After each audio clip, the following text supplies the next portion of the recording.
From the first light of dawn, crowds gathered along the road from Havana's International Airport to the Ministry of the Revolutionary Armed Forces. Soldiers in uniform stood shoulder to shoulder with government officials and ordinary citizens, all united in silence and applause as a funeral procession moved through the capital. Inside military vehicles were the remains of 32 Cuban soldiers and intelligence officers killed during the recent U.S. military operation in Venezuela. At the airport, Cuba's top leadership, including former President Raúl Castro and CURRENT President Miguel Díaz-Canel, stood in solemn attention as the containers holding the cremated ashes were unloaded. At the Armed Forces Ministry, each wooden box was wrapped in the Cuban flag and placed beneath a photograph of the fallen service member. Above them hung a simple but powerful message: honor and glory.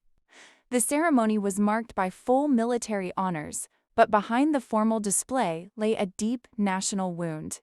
This loss is believed to be the largest single combat casualty suffered by Cuba at the hands of U.S. forces since the Bay of Pigs invasion in 1961. In the 6 decades since that failed CIA-backed assault, there has been no comparable direct clash between Cuban and American troops, highlighting just how extraordinary and painful this moment is for Havana. U.S. Delta Force units, widely regarded as among the most elite soldiers in the world, reportedly emerged from the operation largely unharmed.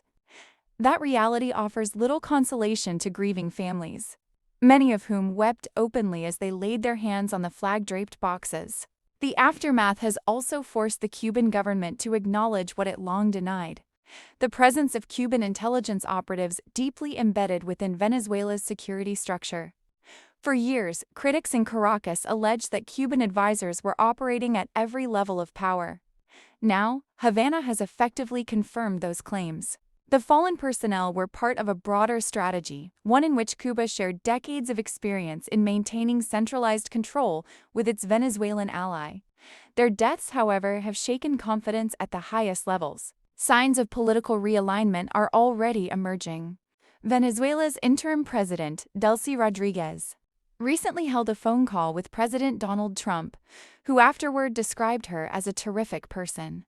Just weeks earlier, the same administration had accused Venezuela's former leadership of running a narco-terrorist state.